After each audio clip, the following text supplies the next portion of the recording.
Bienvenidos. Este titular de Expreso ayer conmovió al país. Así fue como denominó Roberto Aguilar a su crónica.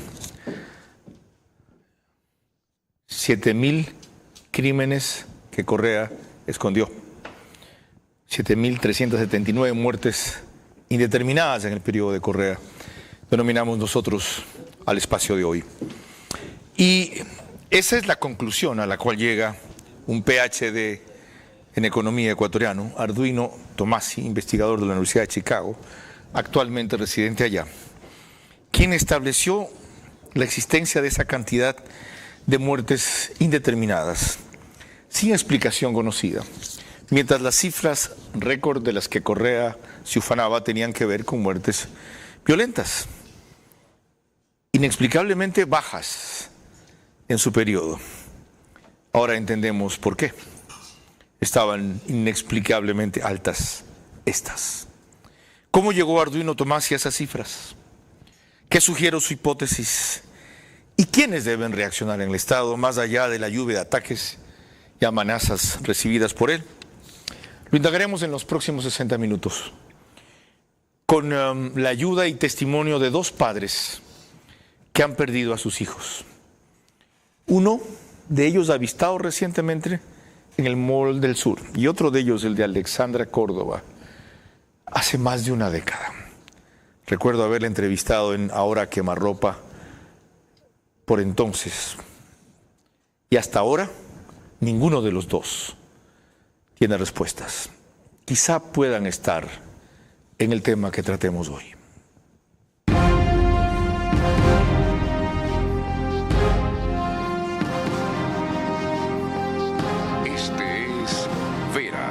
A su manera. Un comunicador que desde 1975 ha sacudido la televisión con formatos y estilos polémicos, sin ocultar sus simpatías ni jactarse de objetividad, pues el periodismo de opinión siempre asume una posición.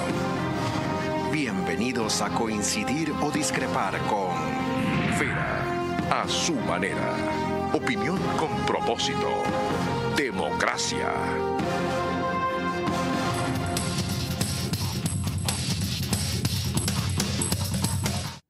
Bienvenidos. Arduino Tomasi, gracias por su predisposición. 3 días la semana pasada, ahora. Debo compartir con el público su biografía, pues la tengo en inglés. Entonces voy a tratar de traducir simultáneamente. Dice, I earned my PhD in Political Science from the London School of Economics. Conseguí mi PhD en Ciencia Política en el Colegio de Economía de Londres y Ciencia Política en el 2021. Actualmente trabajo en una investigación postdoctoral en el Harris School de Política Pública de la Universidad de Chicago. Arduino, bienvenido. Deme el resto de su santo y seña: edad, casado, hijos, trayectoria. Adelante. Buenas noches, Carlos. Gracias por la invitación. Tengo 35 años, pronto voy a cumplir 36. Soy padre, tengo tres hijos. Nací en Guayaquil, orgullosamente. ¿Qué ha pasado desde el lunes pasado que hablamos? Desde el bueno, aparte de... Yo creo que la crónica, agradezco el espacio brindado. Creo que la crónica que escribió Roberto Aguilar ha sido bastante importante para que se dé a conocer a un público más amplio. Y desde entonces lo que he recibido es lo que esperaba. En lugar de refutar las cifras, atacar a la persona. Creo que es muy difícil hacer investigación en Ecuador justamente por eso. Porque hay actores que están empecinados, o que lo último que quieren es conocer la verdad. Más bien están empecinados a atacar a cualquier persona que ose a contradecir cualquier tipo de narrativa que ellos han creado. Bien, entremos entonces en materia para irritarlos más. Previamente les recuerdo que nos pueden seguir por Facebook y YouTube, de ver a su manera. Estamos también en Extreme TV Cable, de canal 15 de Vito TV o 709 si prefieren alta definición. En DirecTV, el canal es 194, corresponde a Manavisión. Canal 9, señal abierta solo en Manaví.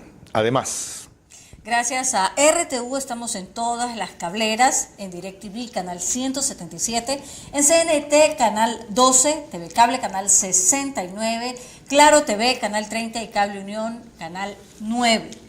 Y a esta hora, a través de estas cableras, nos ven alrededor de 40.000 hogares. Carlos. Nos siguen en radio por 101.3 FM, Radio Centro, en audio y en imagen para sus plataformas digitales, en Candela, con K, 89.3 FM en Manabí, desde La Bonita del centro del país, 89.3 FM en Riobamba, para Chimborazo, Cotopaxi y Tungurahua, y en Quito por Radio Sucesos, líder en información en la capital de la República, 101.7 FM. Seguimos. Ahora retomamos el tema que nos reúne esta noche y veremos que en su programa Del Día a la Noche por Radio Centro, hace una semana nuestro director Carlos Vera comenzó a develar esta historia cuando le preguntó a uno de nuestros invitados, a Arduino Tomasi. ¿Cómo llegó a usted a esta averiguación o a esta conclusión preliminar? Esto empezó en enero, cuando fue la toma de TC Televisión. Hubo casi inmediatamente la declaratoria de conflicto armado interno y Rafael Correa intentó deslindarse de cualquier tipo de responsabilidad política mostrando un gráfico. Ese gráfico que mostró Correa fue el de la tasa de homicidios. Y ese gráfico muestra justamente que la tasa de homicidios alcanzó mínimos históricos no vistos desde lo que yo he revisado, al menos desde 1995. Y replicando ese gráfico, me encontré, usando los datos del registro de funciones generales del INEC, me encontré con esta figura particular que tiene unos códigos, causas de muerte, pero es una columna aparte de muertes violentas, que va desde Y10 hasta Y34. Revisando en la clasificación internacional de enfermedades, estas causas son parte de una sección que se llama de intención no determinada. Y me encontré que mientras la tasa de homicidios disminuía, esta tasa de intención no determinada iba subiendo. En el 2014, la tasa de muertes violentas de intención no determinada fue mayor a la tasa de homicidios. Bien, el gráfico al que se acaba de recibir Arduino es este, Leonardo. ¿Ok? Mientras lo vemos, Arduino, usted también lo ve allá, puede explicar a qué corresponde el color celeste y a qué corresponde el color rojo.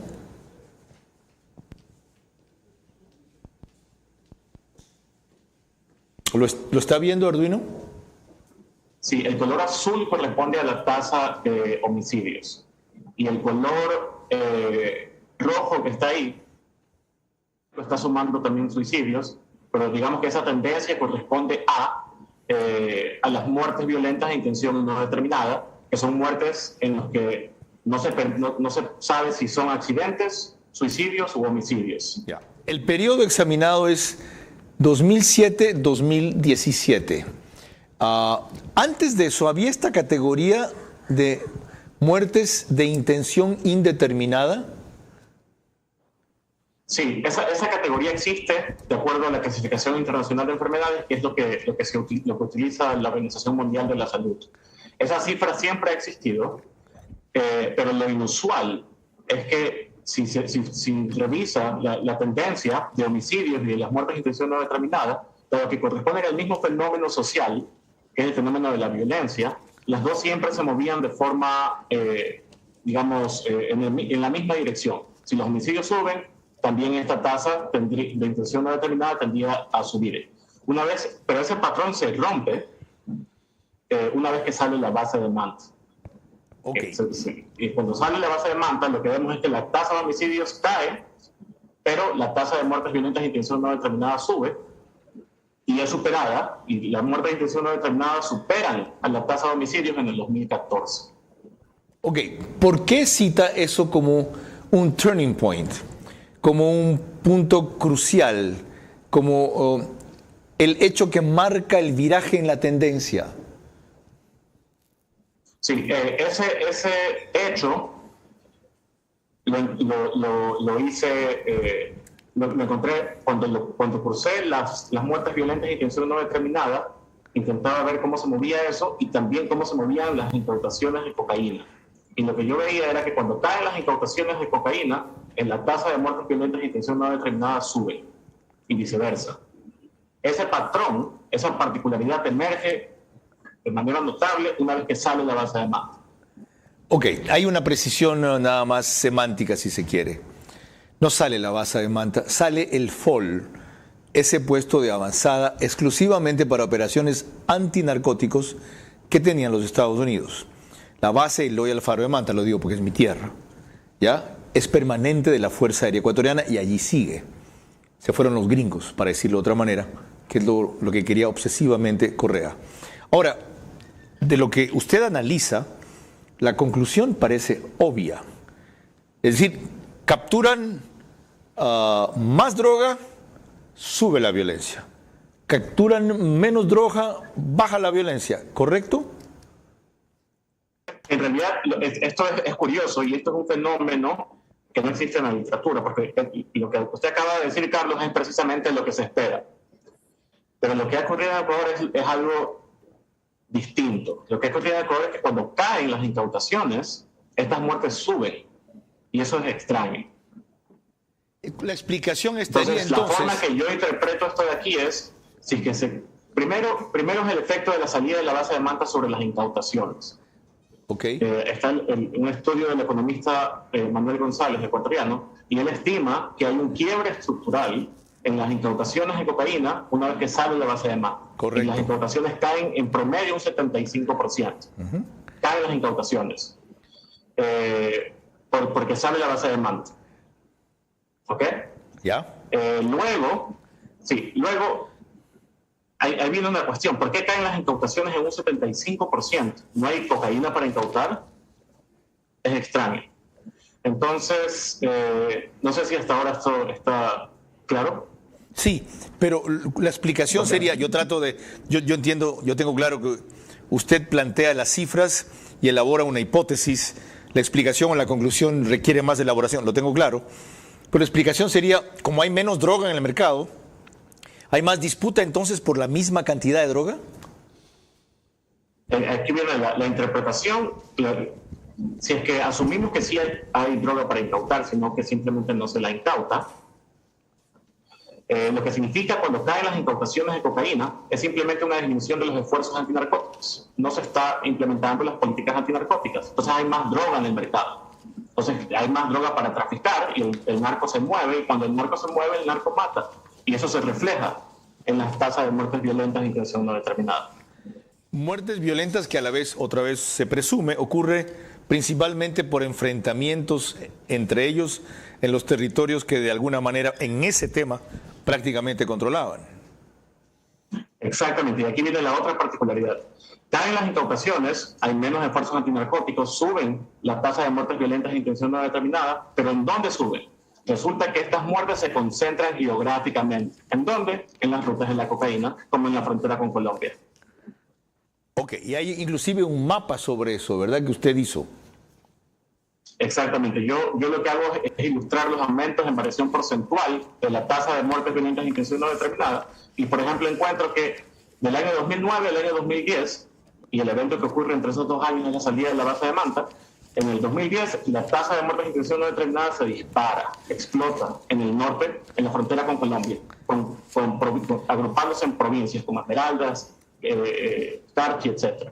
Enseguida volvemos con más de eso, inclusive gráficamente. Ahora, quiero explicarles quién es mi otro invitado. Hablé solo de Alexandra Córdoba. Está aquí el abogado Germán Gordillo. Esta es su historia. Le dije, me voy a permitir leerla yo con el resumen que me mandó y preguntarle sobre esto. Su hijo, Roy Gordillo Vito, ¿así se llamaba? Sí. Ya. Desapareció de Ciudad Santiago, eso queda más allá de la penitenciaría. Etapa La Ría, el miércoles 26 de julio del 2017. Lo vio salir el guardia del turno en la garita y ni él ni ningún otro guardia lo vio regresar nunca. El martes 16 de abril del 2024, hace poquito, hace 4 meses y medio, y tenemos gráficas de eso, una ciudadana familiar que conoce del hecho, lo vio en el Mall del Sur, Guayaquil, lo fotografió, lo grabó lo siguió e informó a través de su hermano a su hermana sin ninguna explicación. En la fiscalía declaró que no hizo nada por hablarle a mi hijo porque apestaba y no sabía cómo iba a reaccionar. El abogado Gordillo no conoce a esta ciudadana. Estas que estamos viendo son las imágenes de grabación. Y dice el abogado Germán Gordillo que sin duda es su hijo. Dice él, fui a la misma tarde adivinando que era en el Mall del Sur y pedí acceso a las grabaciones del mall. Son las que hemos visto. Obtuve despacho oportuno de fiscalía. 4 meses y medio y la DINASET, la policía, no concretó nunca la revisión del video, ignorando mis reiterados y enérgicos reclamos. El último el jueves 28 de agosto del pasado. El policía a cargo recién llevaba a la Policía Judicial el oficio de fiscalía emitido a principios de agosto. Abogado, bienvenido. Gracias por compartir su dramático y doloroso caso aquí. Evidentemente, su hijo no puede estar en la estadística de muertes indeterminadas porque de lo que se ve está vivo. Si es que en efecto es él como usted lo reconoció y de entonces acá, Dios quiera, sigue vivo. ¿Qué puede explicar la desaparición de su hijo? Primero y necesariamente, Carlos, agradecerle invaluablemente a doña Lidia Rueda de ASFADEC, presidenta de la Asociación de Familiares Desaparecidos Amigos desde Quito, una persona de una caridad que es la que precisamente permite que yo esté aquí, Carlos, porque de otra manera, por más que en algún momento lo saludé hace muchos años, pero no hubiera podido. He recibido también en el curso de los años apoyos indescriptiblemente generosos de la televisión, de la prensa, del mismo Diario Expreso. ¿Qué puedo decir del hecho? Este es mi hijo. Cuando en el año 2005, en una última designación, necesario que lo diga, no tengo ningún otro motivo para hacerlo, pero como parte del ejercicio de mi profesión también como diplomático de carrera, ingresado muchos años atrás y retirado por límite de edad, de aquí, graduado de la Universidad de Guayaquil, y ganando concurso, una última designación de Antonio Parra, que en paz descanse, amigo infinito. Formidable canciller. Sí. Bueno, allí lo saludé, Carlos. Ahí fue entonces.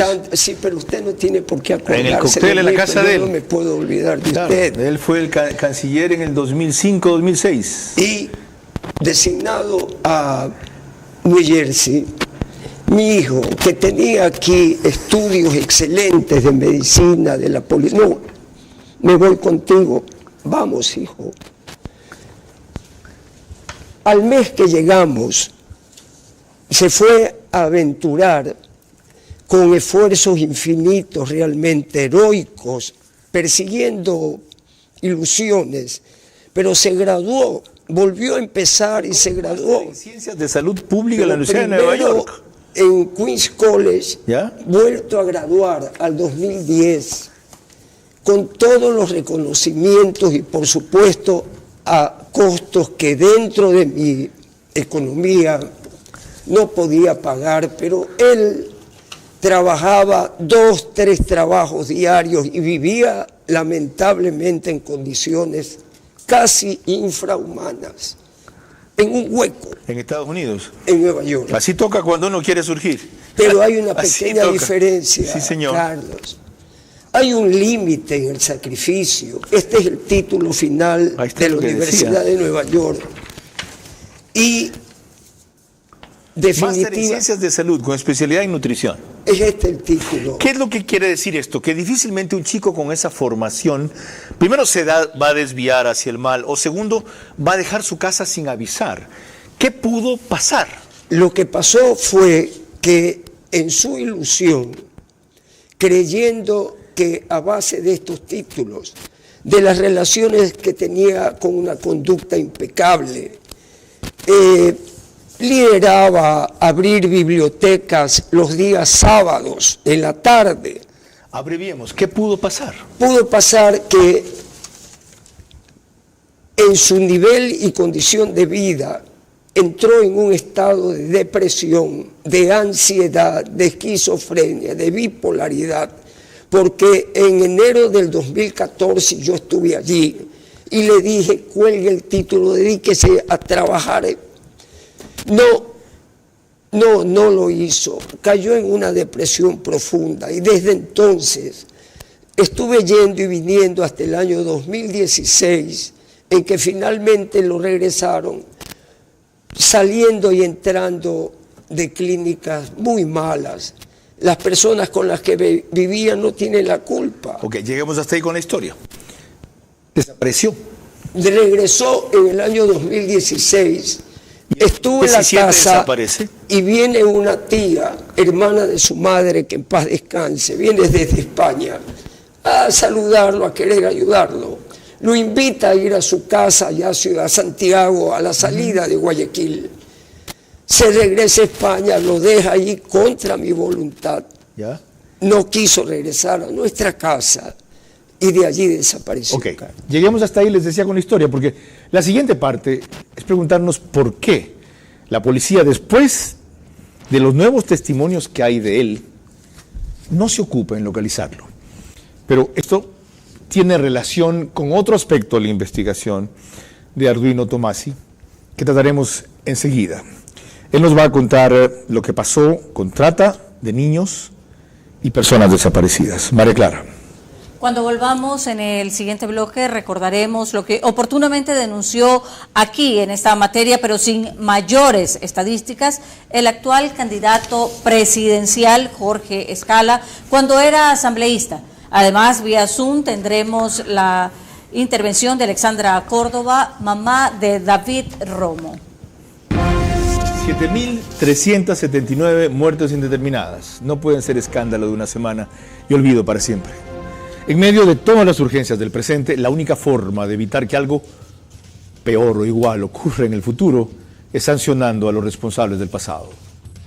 Les recuerdo que el reprise del programa es por OnePlus, Canal 14, el mismo número en las 3 cableras que lo reproducen, solo que 48 horas después, 6 de la mañana, Extreme TV Cable, CNT, Claro TV. 4.000 vistas diarias, 100.000 en streaming al mes aproximadamente.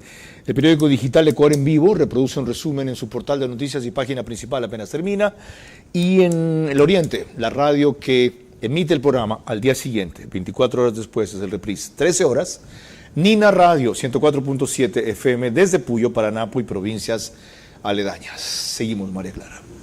Claro que sí, volvemos al tema que nos reúne esta noche y veremos que Jorge Escala, aspirante a la presidencia de la República por la organización de izquierda denominada Unidad Popular, hizo esta advertencia el 9 de noviembre del 2011 en la Asamblea Nacional de lo que parece convertirse en realidad sobre el gobierno de Correa. Días atrás, el presidente de la República públicamente había anunciado que estaba dispuesto a dialogar con la banda de los criminales, los choneros, y es más, concederle la amnistía a este grupo criminal que ha participado en desapariciones forzosas, secuestros, que han asesinado sin importarles hombres, mujeres, niños.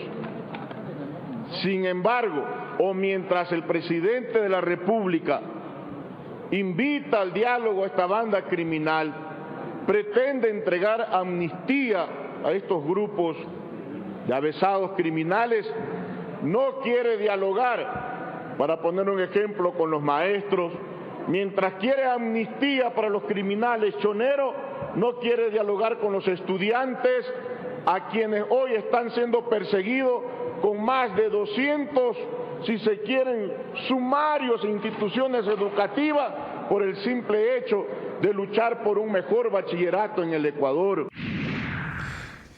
Esto para hacerles notar que muchos otros actores políticos advirtieron antes del fenómeno, sin imaginarse siquiera que llegaría a estos volúmenes. Alguien habló algún rato de 1.000 desapariciones en el periodo de Correa.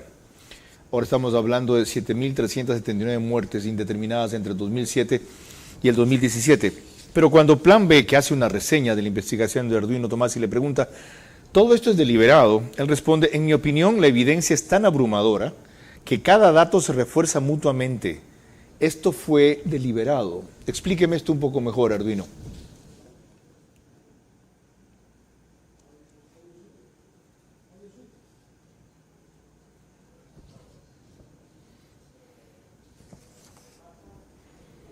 ¿Quieren que repita la pregunta? ¿Está él ahí? ¿Repito la pregunta? Pedro dijo audio Zoom. ¿Cuál es el problema? ¿No prendió él el micrófono? ¿No teníamos en la consola abierta nosotros el audio? ¿Qué fue? ¿Repito? Ok, disculpe Arduino. Le decía que Plan B, que reseña su artículo, le dice a usted, todo esto fue deliberado, y usted le contesta, en mi opinión, la evidencia es tan abrumadora que cada dato se refuerza mutuamente. Esto fue deliberado. Explíqueme esto un poco mejor. Sí, gracias Carlos. Cuando estaba, y mi solidaridad a los invitados, cuando estaba analizando los datos, existía la posibilidad, por ejemplo, de que sea una particularidad de las muertes violentas de intención no determinada. Entonces lo que hice fue pensé, si es que la salida de los estadounidenses de la base de Manta tuvo efectos en el fenómeno de la violencia como un fenómeno social, esto debería de verse reflejado no solo en las muertes violentas de intención no determinada, sino también en otros indicadores. El primero en el que pensé fue en la trata de niños. Y efectivamente lo que veo es que una vez que sale, usando datos de Naciones Unidas, sale la base de Manta y se dispara la trata de niños. Y se dispara, creo que lo que calculé fue 69% por encima de la media regional. Correcto. Y hay una cuestión que salió recién en el caso de Pablo Aníbal Izquierdo, asesor pediatra, asesor de salud de Correa, en los años 2011, 12 y 13, que son los 3 picos máximos de trata de niños en la historia del Ecuador. Y eso refuerza la idea de que la salida de los estadounidenses de la base de Manta tuvo un efecto. Tenemos muertes violentas de intención no determinada y tenemos trata de niños. El siguiente dato que busqué como indicador adicional fueron las desapariciones. Y lo que vemos es exactamente el mismo patrón. Sale la base de Manta y se disparan las desapariciones a unos niveles absolutamente alarmantes. Ahora, le dice usted también a Plan B, cuando le preguntan, ¿Semplares o el Ministerio de Salud no sabían cómo se estaban moviendo los datos? ¿Alguien tuvo que haber dado la orden de no categorizar ciertos delitos como homicidios? Y usted responde, al entonces Alianza País no le era ajena a la manipulación de cifras. Ya lo hacía. Lo hacían, tenían prácticas, y esto no es nuevo, por ejemplo, endeudamiento.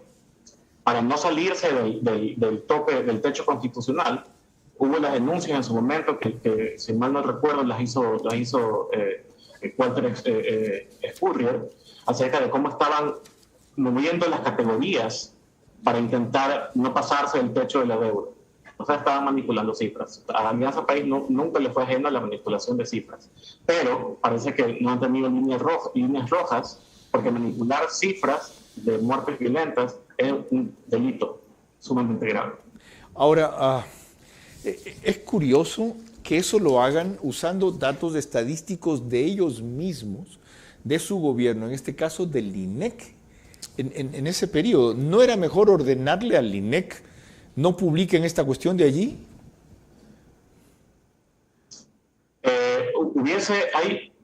En el quehacer, en la cosa pública, se cometen a veces errores.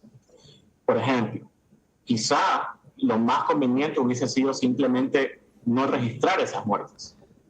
Eso pasa en México. El problema que tiene México, y tuvieron una controversia de las muertes violentas de intención no determinada, pero el problema que tiene México con el narcotráfico es las desapariciones. Hay un reportaje del New York Times que estima más o menos 100,000. Hay asociaciones de madres buscadoras que están escarbando la tierra y encuentran a restos humanos. Impresionante. Enseguida volvemos con más. Hemos hablado ahora de cómo llega a sus conclusiones y estadísticas sobre muertes indeterminadas, cuándo se dispara la trata de menores, de niños, y qué pasa con las desapariciones. María Clara. Apenas anoche en el programa Hora 25 con Andrés Carrión, el ex presidente Osvaldo Hurtado se refirió al tema que estamos tratando hoy y dando algo que él mismo reconoció como posible, un acuerdo nacional de seguridad. Estamos tomados por el narcotráfico. Si antes me gané a algunos enemigos diciendo que el país estaba en riesgo de convertirse en una narcodemocracia, ahora cabe decir con todas las letras que estamos tomados por el narcotráfico. Y vale la pena decirlo en tiempos preelectorales, porque el financiamiento de algunas campañas, como ya ocurrió en el pasado, va a depender de ese narcotráfico. Como vieron, no era Osvaldo Hurtado, sino Pancho Huerta en un anuncio premonitorio. Revisaremos lo de Osvaldo Hurtado ayer, que me impresionó a mí también sobremanera. Asimismo, una cosa que le dijo Lolo Echeverría a Carlos Rojas también ayer, en Políticamente Correcto, es impresionante. Palabras más, palabras menos. No sé por qué el gobierno emprende una guerra o le declara una guerra que no se puede ganar al narcotráfico. No hay país que haya ganado la guerra al narcotráfico. Todos, aunque no lo reconozcan, Estados Unidos y Europa, dijo Lolo Echeverría, tienen alguna forma de acuerdo con el narcotráfico. Conclusión, esta guerra la vamos a perder, uno, y nosotros debemos ser menos papistas que el Papa, tener algún tipo de acuerdo con el narcotráfico. Solo ese tema es para una discusión aparte. Porque si de algo se jacta un sector de los correístas, es que Correa, frente a esta realidad, admitió que al no poderlos vencer, optaba por dejarlos pasar. Porque además la droga no se quedaba aquí, iba a los Estados Unidos. El problema era la demanda, el consumo allá, asimismo en Europa. Bueno, hubiera sido que fuera solo eso. Había complicidad y negocio aquí.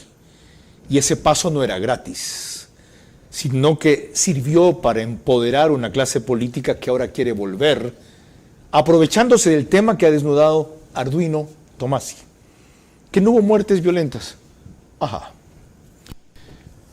María Clara. Cuando volvamos, más elementos de juicio para el tema que estamos analizando esta noche. Más de 7.000 muertes indeterminadas en el periodo de Correa. 7.379 muertes indeterminadas no pueden ser escándalo de una semana y olvido para siempre. En medio de todas las urgencias del presente, la única forma de evitar que algo peor o igual ocurra en el futuro es sancionando a los responsables del pasado. Estamos de regreso y les recuerdo que en Ecuador la señal de Macro Digital Televisión la podemos ver a través de los siguientes cable operadores. CNT Play en todo Ecuador y Galápagos. 11 Play también en todo Ecuador y Galápagos. Colorados Visión en la provincia de Santo Domingo de los Áchilas. Supercable Macará en la provincia de Loja y Vallevisión Play en la ciudad de Quito. Y en Estados Unidos usted nos puede ver a través de la aplicación Roku. Se conectan alrededor de 12 a 15.000 hogares en esta plataforma durante este horario. Y retomando el tema de las muertes indeterminadas en el periodo de Correa, veremos que habíamos anunciado la intervención del expresidente Osvaldo Hurtado en el programa Hora 25 de Andrés Carrión, refiriéndose a un acuerdo de seguridad nacional. La violencia criminal comenzó en la segunda parte del gobierno de Correa y que manipularon las cifras, ¿sí?, para que eso no aparezca. Hoy está institucionalizada la violencia criminal. Si tuviéramos políticos en el gobierno y políticos en la Asamblea Nacional, se pondrían de acuerdo para un acuerdo nacional y convertir a la seguridad en una política del Estado, más allá de quién sea el presidente de la República, que es indispensable para enfrentarla. Pero eso no es posible en nuestro país. Desgraciadamente tiene razón Osvaldo Hurtado. Sin embargo, creo yo que el ministro de Gobierno, que tiene una intervención extensa este próximo miércoles a las 7:30 de la mañana, en Punto de Orden por Radio Centro, debe plantearlo como iniciativa del Ejecutivo para la campaña. Señores, pongamos límites a la discusión, no a la crítica, a la discusión del tema de la violencia hasta el punto en que no afecte la seguridad. Con estos elementos, si los candidatos dicen no, su problema. Volviendo entonces a la parte más importante, Arduino, aunque eso no es su afán, ¿qué hacemos con estas estadísticas? ¿Qué hacemos con estos datos? ¿Qué hacemos con la negación de la realidad? Sí, yo creo que hay que hacer, primero, el otro nombre del Ecuador es impunidad. Todo tiene que ser investigado. Yo creo que es necesario hacer una auditoría extensa acerca de las cifras de muertes violentas para intentar conocer la verdad. Ese objeto que parece que en la política ecuatoriana le es ajeno a muchos, pero hay que conocer la verdad sobre las cifras de muertes violentas, hay que conocer la verdad sobre la trata de personas. El hecho de que un pedófilo haya sido, que recién fue capturado por intercambio y transmisión de abuso sexual a niños de entre 8 y 12 años, haya sido asesor de salud, o sea que estuvo caminando, un asesor de salud pedófilo, pediatra, estuvo caminando en los pasillos de Carondelet, es alarmante. Hay que saber qué hizo él exactamente ahí. Por suerte está detenido, significa que la Fiscalía podría investigar qué hizo él durante su gestión. Okay. Y también hay que hacer, en el caso de los desaparecidos, la situación es lamentable porque no hay ni siquiera una base de datos unificada al que uno pueda acceder, que esté actualizada, por ejemplo, acerca de dónde desaparecieron, cuántos años tenían, cuántos casos han sido realmente resueltos. Una base de datos unificada no existe sobre los desaparecidos, lo cual es irónico, ¿no? El hecho de que esté desaparecida esta base de datos de los desaparecidos. Okay. Pero yo creo que la agenda es una agenda contra la impunidad. Arduino, celebro su honradez profesional. Usted no dice, esta es mi verdad. Aquí hay un aporte para la verdad. Investiguemos esto hasta llegar a la verdad. De repente se confirman las cifras, de repente no. Lo que han hecho los opositores, en vez de rebatir con análisis y estadísticas, es insultar con la prolijidad que saben hacerlo. A propósito de desapariciones, cuando volvamos, la historia en lo que nos falta de el doctor Germán, abogado, Germán Gordillo. María Clara. Asimismo, en el próximo bloque también tendremos otra recordación, en este caso de Manuel Silva, que hizo hace 2 años respecto a la forma equivocada en que se utilizó la inteligencia en el periodo de Rafael Correa. 7.379 muertes indeterminadas no pueden ser escándalo de una semana y olvido para siempre. En medio de todas las urgencias del presente, la única forma de evitar que algo peor o igual ocurra en el futuro es sancionando a los responsables del pasado. Estamos desde los estudios 24/7 y eso significa que usted nos puede ver a través de Extreme TV Cable, Canal 3, Claro TV, Canal 9, Divinet, Canal 12 y Data MS Televisión, Canal 99. Volviendo al tema de esta noche, que es sobre las muertes indeterminadas, entendemos que en una declaración de febrero del 2022 para Lenin Artieda de Ecuavisa en el programa Contacto Directo, con el mayor Manuel Silva, recordó lo que ahora causa asombro nacional. Intervienen ciertos aspectos de ideologías absurdas hasta cierto punto, se pone en peligro una gran situación que es la seguridad integral, la seguridad nacional. Y la decisión de haber desmantelado a la Unidad de Investigaciones Especiales la estamos viviendo ahora, cosechando lo que se sembró en ese entonces. La Unidad de Investigaciones Especiales fue creada justamente para la lucha en contra del crimen organizado, en contra de las organizaciones de narcotráfico que venían ingresando ya al país. Se hicieron muchísimos operativos. Se pudo lograr desarticular las estructuras, no solamente incautar droga, incautar bienes, sino desarticular estructuras, y la información incluso servía para operativos internacionales con países amigos como Colombia, como México. Esa es la gran realidad. Lamentablemente las decisiones políticas de aquel entonces lograron desarticular a nuestra unidad, y que luego fue reemplazada por un sistema de inteligencia que lamentablemente no fue en la lucha en contra del crimen organizado, más bien fue un sistema de inteligencia política. Está claro. Es decir, muchos encontraron, antes que Arduino Tomassi, el hilo de la madeja. Lo que ha hecho Arduino es jalarlo por primera vez. Y estadísticamente, técnicamente, científicamente, siendo lo que él es, un PhD especializado en esta materia. Ahí nos vamos a quedar. Ahora, conocido su caso, abogado Gordillo, ¿qué ocurrió? La explicación que se encuentra. ¿Qué le reclama usted ahora a la Fiscalía, a la policía? Que según su relato veo que no se movió con la celeridad del caso, sino 4 meses después de que hizo la comunicación. ¿Qué tiene que hacer la DINASED o quien sea? De la grabación del Mall del Sur, obtuve despacho oportuno de la Fiscalía y definitivamente en el curso de los 7 años que pasan ya, la Fiscalía ha atendido permanentemente mis peticiones y los impulsos han sido ordenados siempre. El problema entonces es la policía, que entiendo, comprendo, pero es difícil justificar la inoperancia, falta de concreción y en investigación permanente, proactiva. Ya, dirán, seguramente estamos ocupados con muchos Yo casos. lo comprendo. Abogado, usted no es el único ni el más importante ni el más grave. Sí, más sí. aún si reconoce usted que su hijo pudo ser producto de la depresión.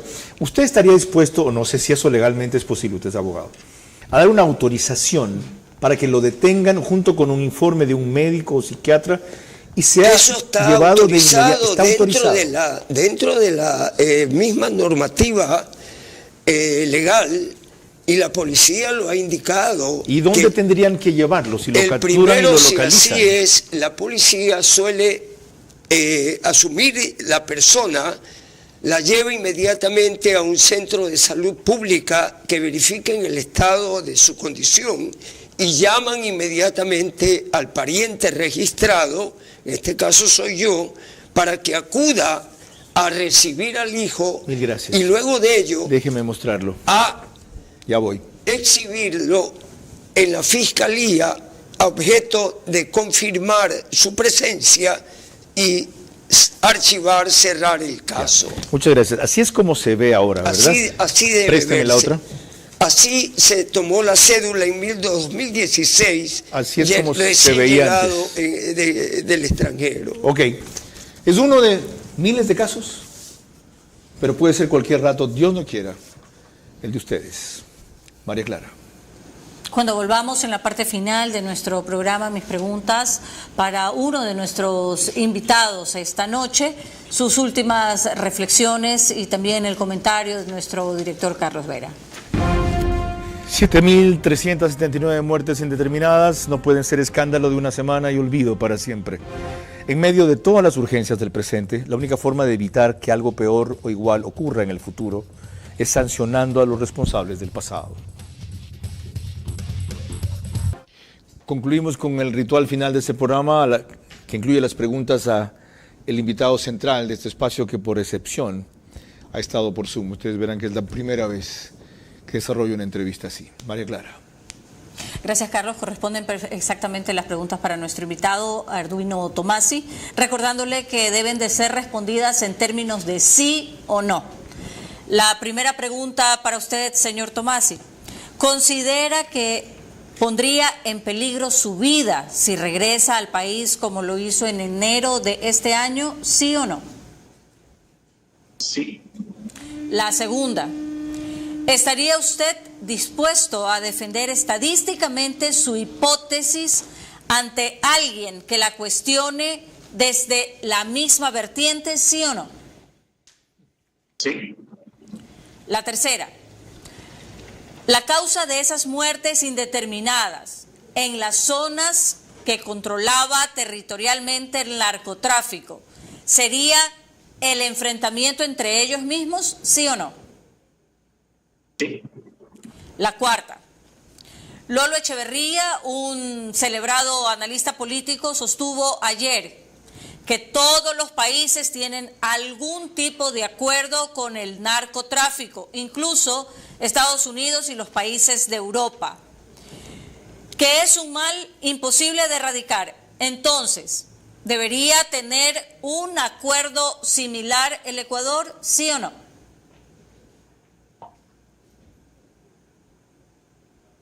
No lo escuché, ¿sí o no?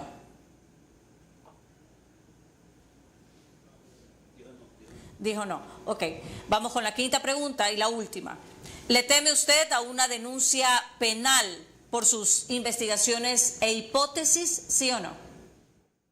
¿Puede repetir la pregunta? Por supuesto. ¿Le teme usted a una denuncia penal por sus investigaciones e hipótesis, sí o no? Sí. Muchísimas gracias. Carlos. Mil gracias, Arduino Tomasi. El país, los desaparecidos, los deudos de las muertes indeterminadas y los familiares de los niños abusados se lo agradecerán más que yo. Lo descubierto por Arduino Tomasi no puede quedar en el aire con una serie interminable de entrevistas que ha tenido desde el lunes pasado en que ampliamos sus revelaciones. Aquí se deben afrontar y verificar sus acertos, que le ponen números, algo que como he demostrado ya sabíamos, pero nunca en estos volúmenes, de una manera sistemática y con un director del INEC de esa época, Byron Villasís, quien al ser confrontado ayer por expreso con esa manipulación estadística descartó despectivamente el dato. ¿Quién más lo supo? ¿Quién lo ordenó? ¿Quiénes murieron bajo esa categoría? ¿Qué los animó a este encubrimiento? Lo otro, ya se sabía, esta investigación lo confirma técnicamente. La escasa violencia durante el periodo de Correa, entre comillas, fue por una forma de acuerdo con algunas bandas narcos para permitir el paso de la droga, ofreciéndoles prácticamente el control sobre territorios claves a cambio de bajar la criminalidad en el Ecuador. Acabamos de ver que fue a cambio de ocultarla, no de bajarla. Como ahora y en los gobiernos anteriores no se ha llegado a ese pacto, el Ecuador paga el precio con la crítica y ataque de los responsables, sumado a su afán de volver al poder, siendo los grandes causantes de haberle entregado medio país a los narcos. Salvemos la otra mitad, por lo menos, de este país, hasta que haya una estrategia nacional concertada que genere mejores resultados en esta lucha. Y finalmente, hasta que comprendamos que tenemos que empezar a atacar las causas y no solamente los efectos. María Clara. El día de mañana, como tema en nuestro programa, tendremos las pruebas de confianza, que es un aspecto clave en el concurso de jueces que deben completar la Corte Nacional de Justicia. Estarán como invitados el doctor Daniel Curi y también la doctora Solanda Goyes. Por ahora, gracias por su gentil compañía. Que pasen buenas noches. Vera a su manera.